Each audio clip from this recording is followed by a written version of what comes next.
I pledge allegiance to the flag of the United States of America, and to the republic for which it stands, one nation, under God, indivisible, with liberty and justice for all. And now for the Texas Pledge. Honor the Texas flag. I pledge allegiance to the Texas, one state, under God, one and indivisible. Please remain standing for a moment of silence.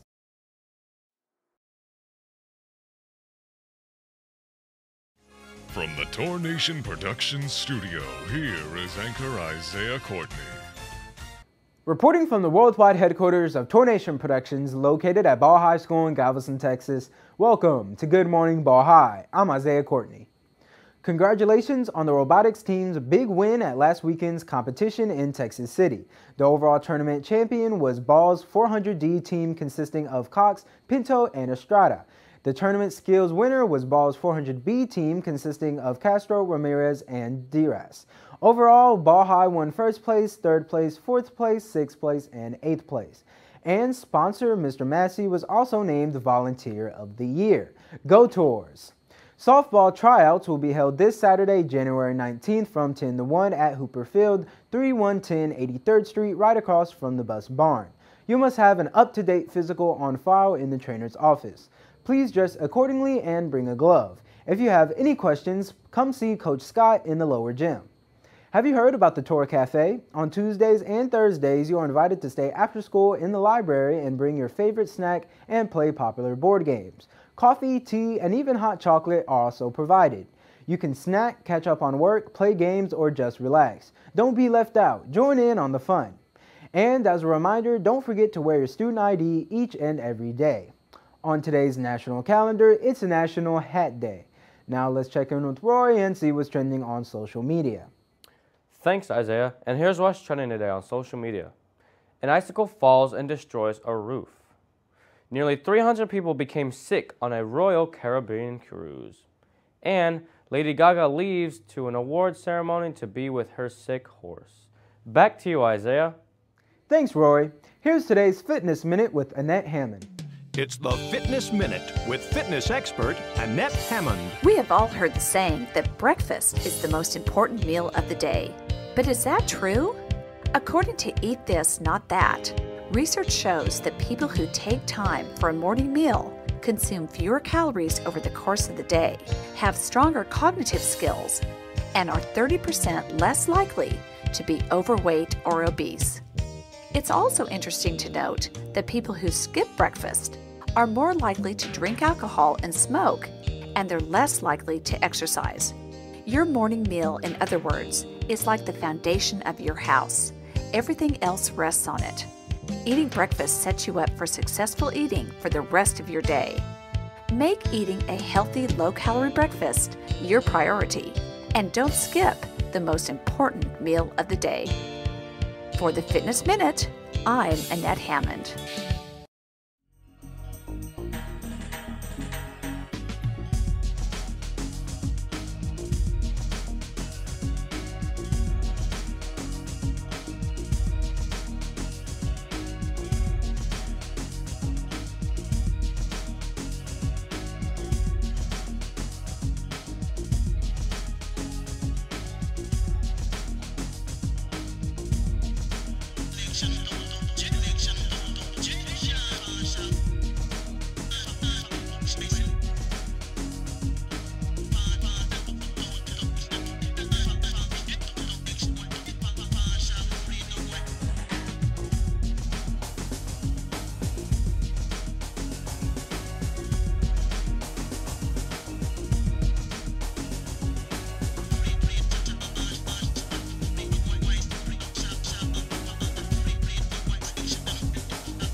Here's today's Words You've Never Heard segment. It's Words You've Never Heard. If you like Kentucky Fried Chicken, how would you like to enjoy it in the bath? I'm not talking about taking a bucket of chicken to the tub, but the Colonel has just introduced a new KFC bath bomb. There's nothing better at the end of the day than taking a long soaking bath in hot and bubbly fried chicken-scented goodness. What's another word for a great idea? Ungebogable. The bath bomb comes in the shape of a drumstick, so you know exactly what you are getting before you soak in the delectable scents of 11 herbs and spices. One caveat to all this chicken-scented fragrance is you might develop opsomania. That's a constant craving for a certain food to the point of madness. It's words you never heard. I'm Carolyn Davidson, and you can have fun challenging your words you never heard vocabulary with my free app, Too Funny for Words.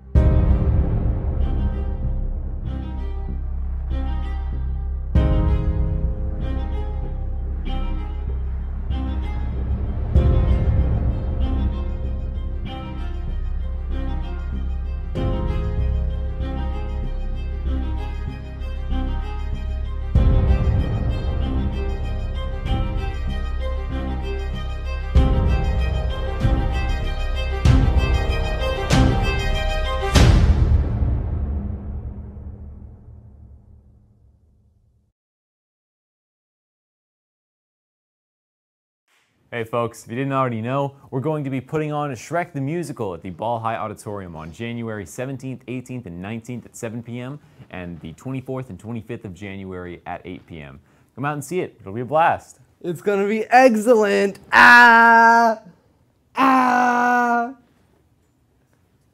Here's a new feature called Earth Date, edited by William. From the Bureau of Economic Geology, this is Earth Date. The day after Christmas in 2004, a tsunami swept over Indonesia, Thailand, and 12 other countries. It killed more than 230,000 people in the most lethal natural disaster in recorded history. Most of us remember the news footage from those grim days. What you may not remember is that the tsunami was caused by an earthquake. Scientists now know it was the most powerful earthquake in 40 years, a 9.3 on the Richter scale. Its epicenter was below the ocean floor, about 100 miles west of Sumatra. The quake had the longest duration ever recorded, about 10 minutes of continuous motion as the Earth's crust ripped to form a 50-foot cliff on the seafloor. The tear continued moving north for almost an hour, finally extending more than 750 miles. It was the huge volume of water displaced by this movement that caused the tsunami. The quake shook the ground everywhere on the Earth and triggered powerful aftershocks and earthquakes as far away as Alaska. The entire planet vibrated for weeks. GPS data showed changes in the surface of most of the eastern hemisphere.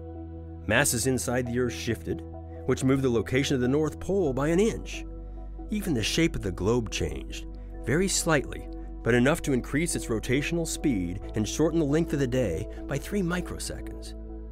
December 26, 2004 was a shocking day in Earth's history, for humans and the planet itself. I'm Scott Tinker, and this is Earth Date. Earth Date is produced by the Bureau of Economic Geology at the University of Texas at Austin. Earth Date is researched by Julie Hennings, written by Harry Lynch, and distributed by Mark Blunt and Casey Walker. For more stories, follow us on Facebook or visit earthdate.org. Now stay tuned for today's Time Rewind, courtesy of our good friend Dave Mendel. In Los Angeles, the first Super Bowl game puts the Packers against the Chiefs. It's Time Rewind for January 15th. A great pro football tradition kicks off in 1967 with the first ever showdown between NFL and AFL champions. Led by MVP quarterback Bart Starr, Green Bay scores 3 touchdowns in the second half to defeat Kansas City 35-10. Sunday, Monday, happy days. Henry Winkler establishes a new definition for cool with his portrayal of the Fonz in the 50s-themed sitcom Happy Days, which premieres on ABC in 1974. All right, now listen up, girl. One time moment. Line right up here, kiss the Fonz for $1. Now that's a bargain at any price. Another TV premiere, this one on NBC in 1981, is a police drama. Hill Street Blues captures 8 Emmys in its first season. 1983. The Aussie band Men at Work is on top of the Billboard Hot 100 with Down Under. That's Time Rewind. I'm David Mendel. In addition to the website, Time Rewind can also be found on Facebook, Instagram, and Twitter. Check it out for even more pop culture and trivia. I'm Isaiah, and have a terrific day. Huh?